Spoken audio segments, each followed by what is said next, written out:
In this session, let's look at empirical properties of correlation which have been understood based on the historical data regarding the Dow Jones industrial average that has been collected over a 30-year period,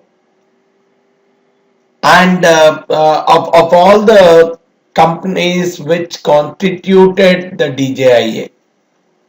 So the daily prices and the returns data for the Dow stocks have been taken right from 1972 to 2012, and some kind of correlation analysis has been performed.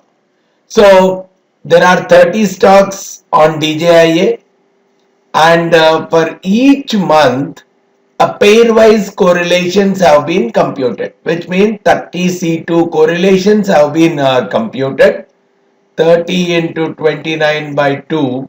So these many correlations have been computed every month, and like that for so many months, right from 1972 to 2012, that computations have been performed. And the intention was to see if the correlations between the pair of securities which constituted the DJIA has changed over the period or has been more or less constant during the period. And if it has changed, what are the characteristics? What about its mean? Did its mean change drastically? Did its standard deviation change drastically? That is what has been typically analyzed and has been presented. And the observations came out with even further analysis relating to linking linking this correlation changes with the economic changes. Was correlations high during a boom period, or were correlations higher during the recessionary period, and how did the correlations change during each of these periods? Such kind of analysis also has been performed, and a few interesting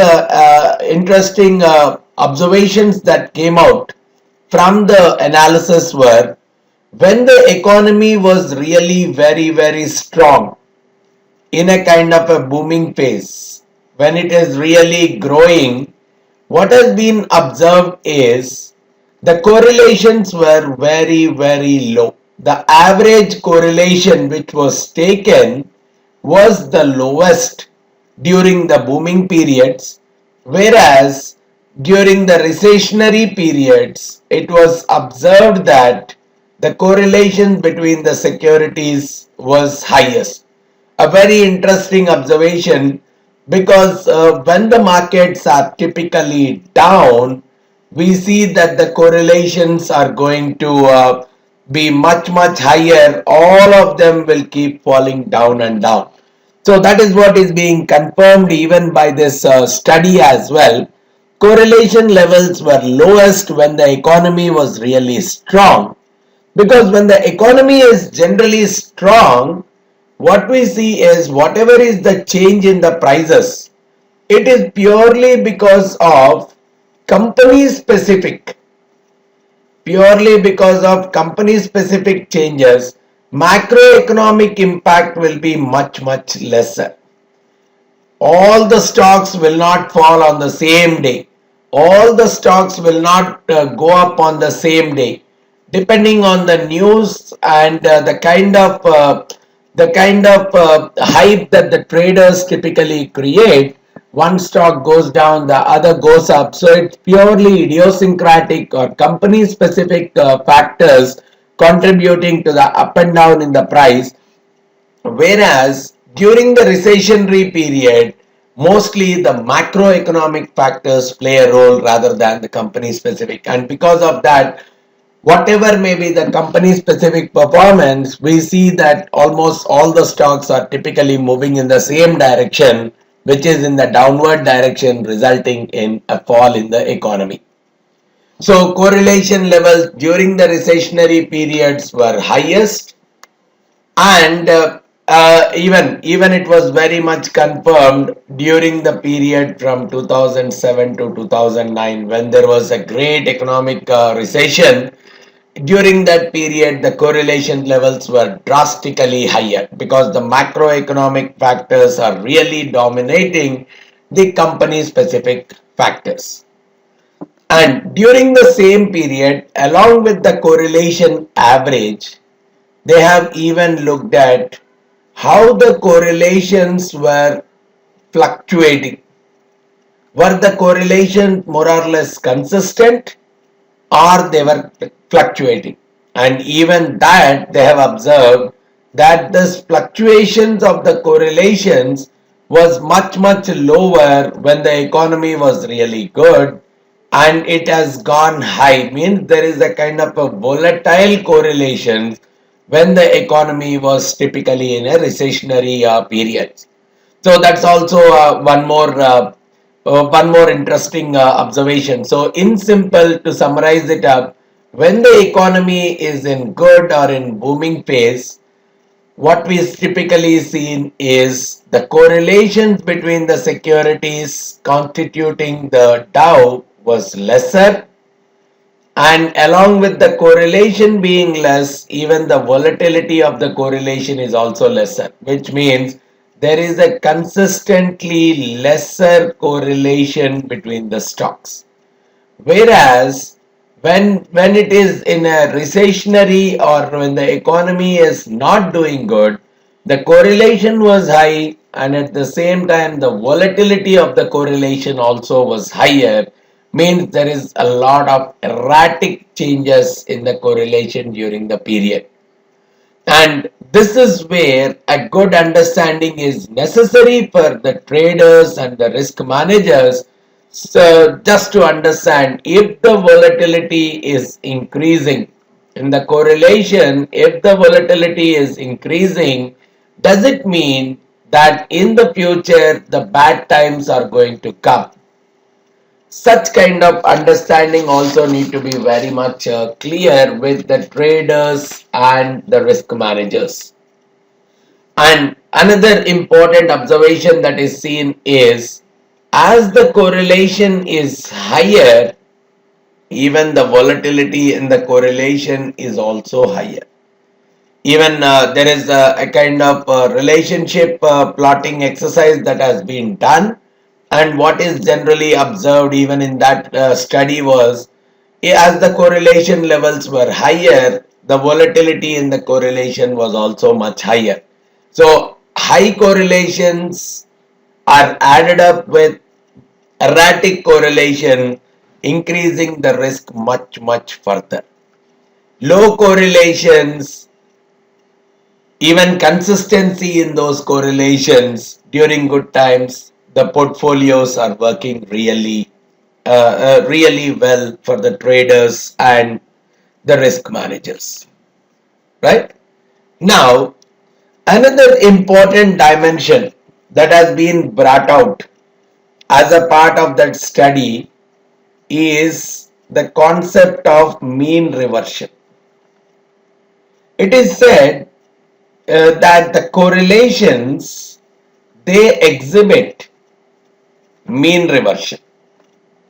The correlations typically are exhibiting mean reversion. What does this mean reversion mean? When suppose a particular value has gone up for some period, it says that when it has gone up, it is generally pulled back. And if it has gone down, again it is pulled back. To where it is pulled back? It is pulled back to its long-term mean value. So if at any point in time the value is above the long-term mean, there is a force that will pull back the correlation, or pull back that particular variable back to its long-term mean. If at any point it has gone below that long-term mean, again it is pulled back to the mean. In finance, lots and lots of variables, especially the interest rates, exhibit this phenomenon. The volatilities of the securities, they are found to exhibit the same phenomenon. The credit spreads, even they are found to exhibit the same phenomenon. So there are lots and lots of instruments in the world of finance which are exhibiting the mean reversion behavior. Right? Typically, even with your interest rates, if you are seeing when the economy is good, so there is a lot and lots of demand for capital. And because there is a demand for capital, typically the interest rates are going up. And as the interest rates are going up, the people will stop borrowing. Because the interest rates are going up, they stop borrowing. And they stop borrowing, the economic activity is going to reduce, and again a kind of a recession is going to come up. And because the recession has come up, lending activity goes down, again the interest rates have to go up. And what we are seeing is this entire thing is going like a cycle. Long term mean there is some value. If it is already above the mean, there is a force that pulls it back to the mean. If it goes below the mean, there is again the force which pulls it back to the mean. So how fast it comes, in some cases it may be much faster, and in some cases it could take its own time to come back. But when it is exhibiting this behavior of mean reversion, depending on the rate at which it comes back, that is the speed at which it comes back. Sometimes people call it rate, or sometimes people call it gravity, which is basically the force with which the value comes back to the long term average. Now, how do I typically get into whether there is a mean reversion or not? Now, for that, a simple test that talks about, if I take the price at time t as st, the price at time t minus 1 as st minus 1. Now, all it says is take this change, right? Look at this change and look at st minus 1, the value which is for the previous period. If these two, they exhibit a negative correlation, means as st minus 1 is going up, the difference should go down.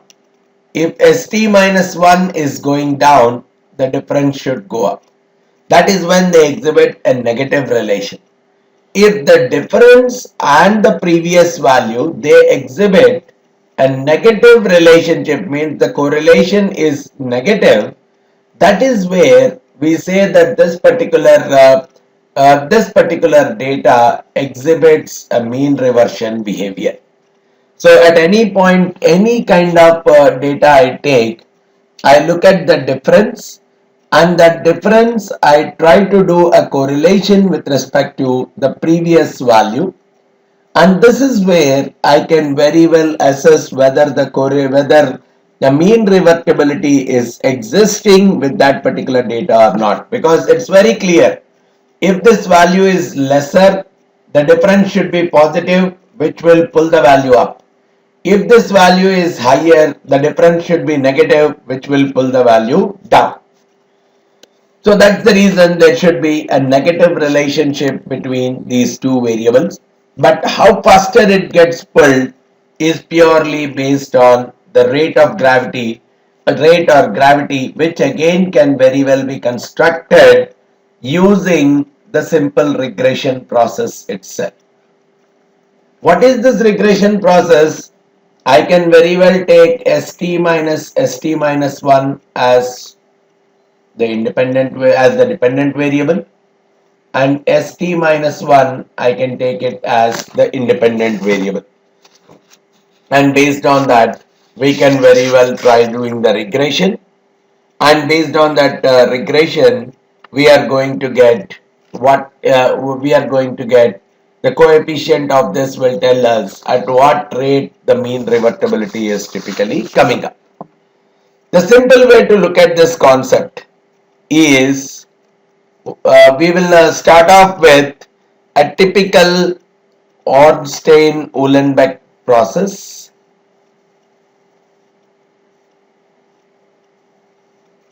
What this Ornstein-Uhlenbeck process simply says is the difference in the prices is some factor times the long-term average minus whatever is the previous value times delta t plus some random component.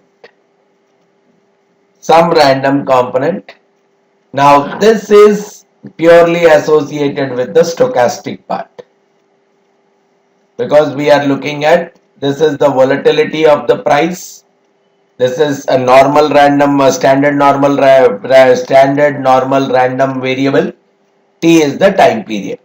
But what we are simply talking of is, if I ignore the stochastic part, simply we are talking about reverting back to the long term mean, and the speed at which it reverts back is what we are trying to consider, which means the next period value is going to be st minus 1 plus a times whatever is the long term mean minus the current value times the delta t. That is what is going to give us the long term, that is what is going to give us what would be the value for the next period. And if I am saying the next period only, then I'll take this as 1, which can give me st minus 1 is equal to a times mu s minus a times st minus 1. Now if we see, if I assume that this is a constant, some some alpha, if I look at alpha plus beta times x, and this I take it as y. So the difference I take it as y. This is alpha. The beta is nothing but whatever minus a is coming out. So beta is nothing but the minus a. So when I am taking the regression part, whatever is the regression coefficient that I am getting, I'll equate it to minus a, which is the minus the speed at which, negative of the speed at which the reverting is happening back to the mean. And if it is see, when we are typically seeing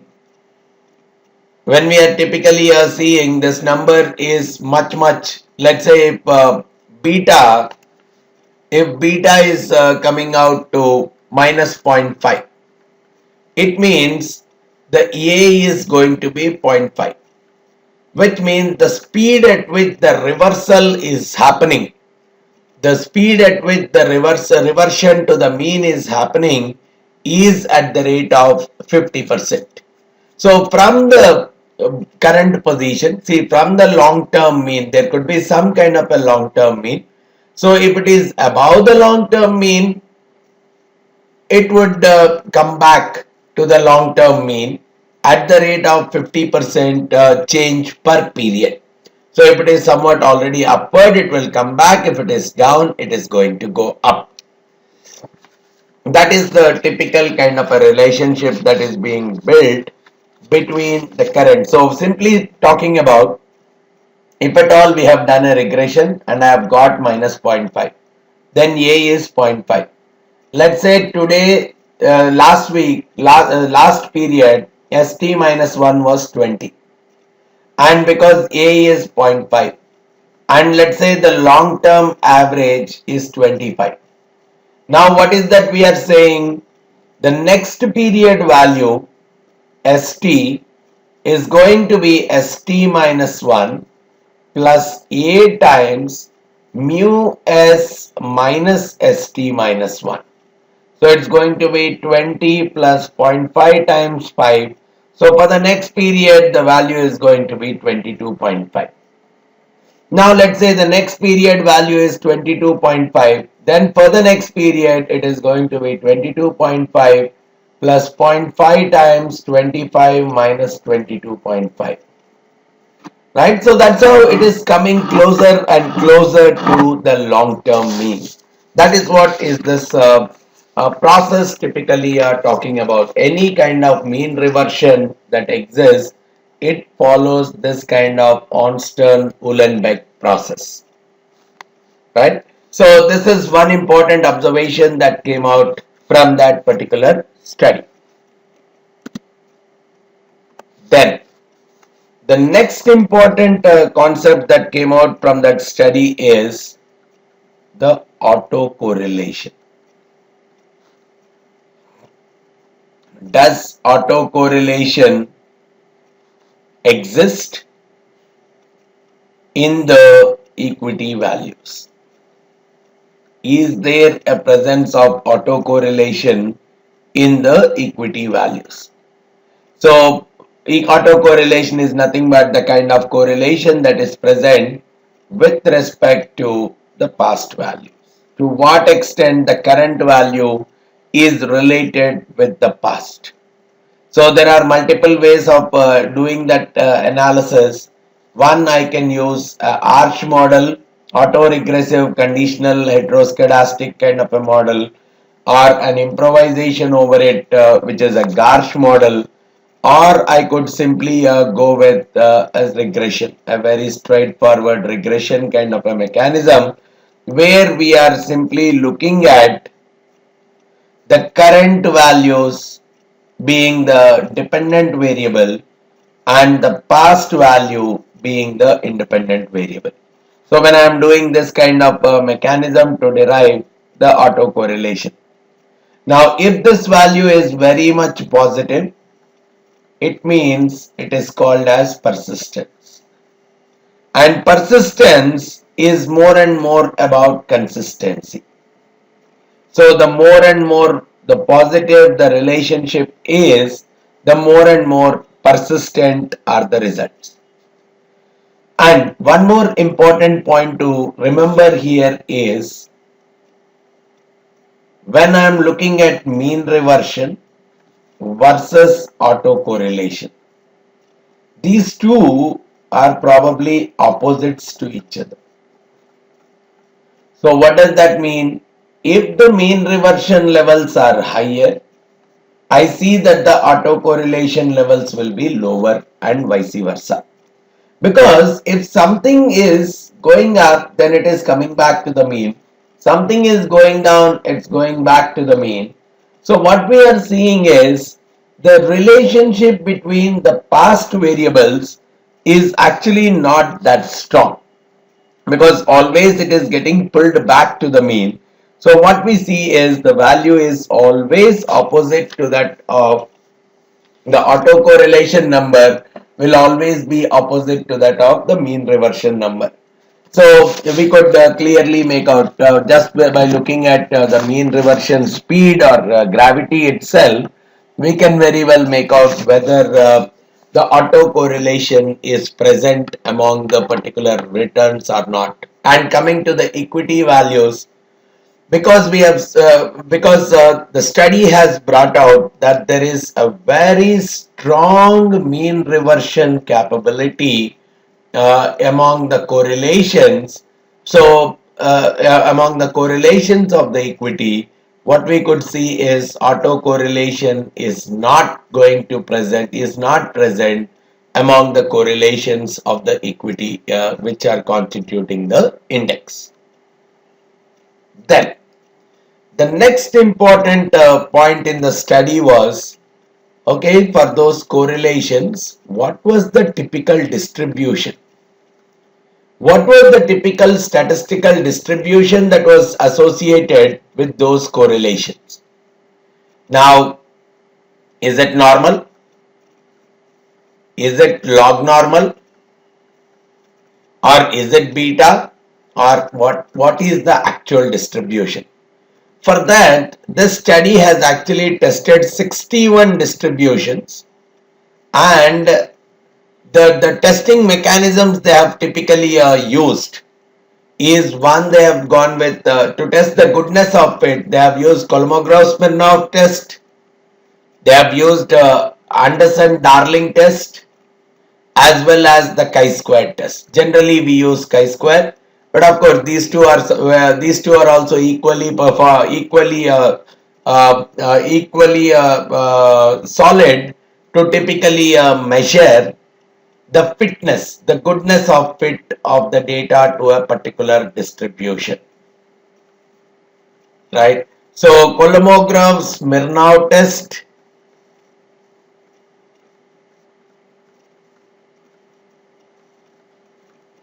then we have Anderson-Darling test. Of course, we are not doing these kind of tests, but what the process they have done is they have used 61 distributions and tried testing them using these three. What is typically found is for the correlations, they were not following any of these distributions, but they were typically following a very versatile kind of a distribution called Johnson SB distribution. It actually has four parameters: the location parameter mu, the scale parameter sigma. There are two shape parameters gamma and lambda as a part of this Johnson SB distribution. What they have found is this particular distribution was a better fit to the correlation data. And they have tried doing the same analysis of the correlations fitting with the distribution, one when the economy was good and one when the economy was in a recession. But in most of these cases, the study clearly confirmed that the data is fitting more and more appropriate to the Johnson SB distribution itself, right? Then they also have focused on is the correlation, right? Whatever the correlation and the change that is coming up, was it any kind of indication for future recessions? How the correlation is changing, what is the kind of volatility that has come out?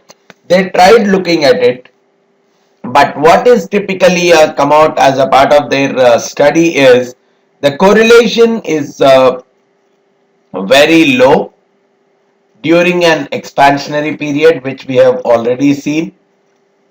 So when the correlation is low during the expansionary period, and expansionary period generally follows a recessionary period. So obviously what we could see is because the correlation is low during the expansionary period, it looks as if the correlation is increasing and increasing, it could be an indicator of the future recession to start. But what they have found is whatever the changes they have seen in the correlations from recession to expansionary, whatever they have seen, they are not able to provide a statistically significant evidence to it. So they were not able to say with a confidence level that yes, the correlation changes are a very strong indicator of the future recession. So that the study did not bring out that particular observation.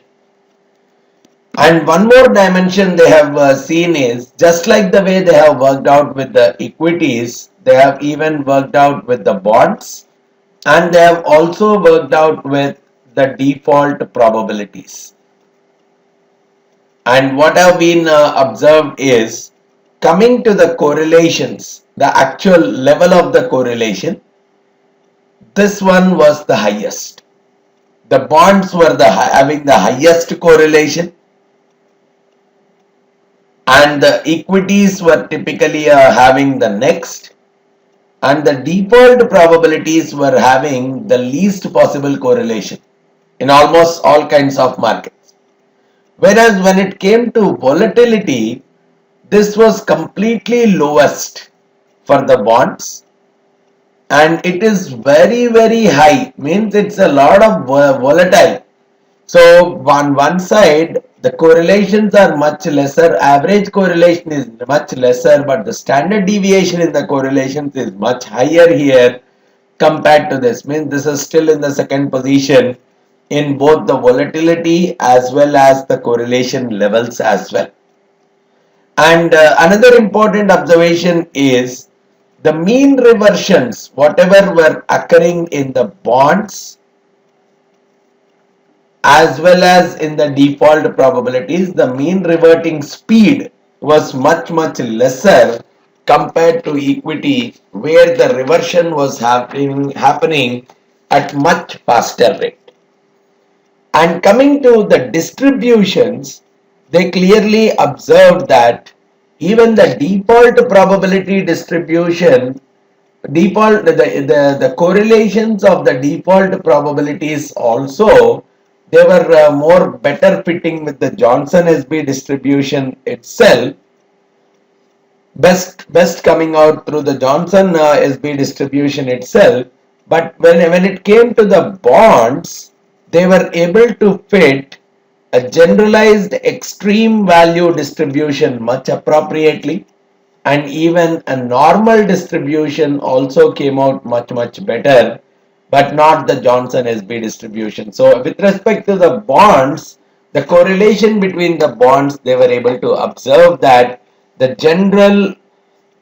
generalized extreme value distribution as well as the normal distribution fitted appropriately to the data.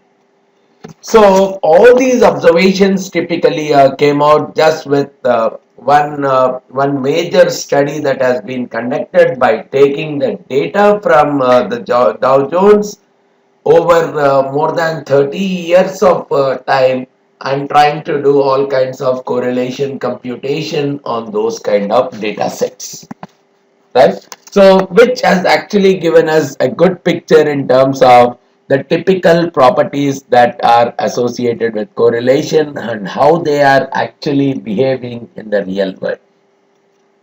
All right.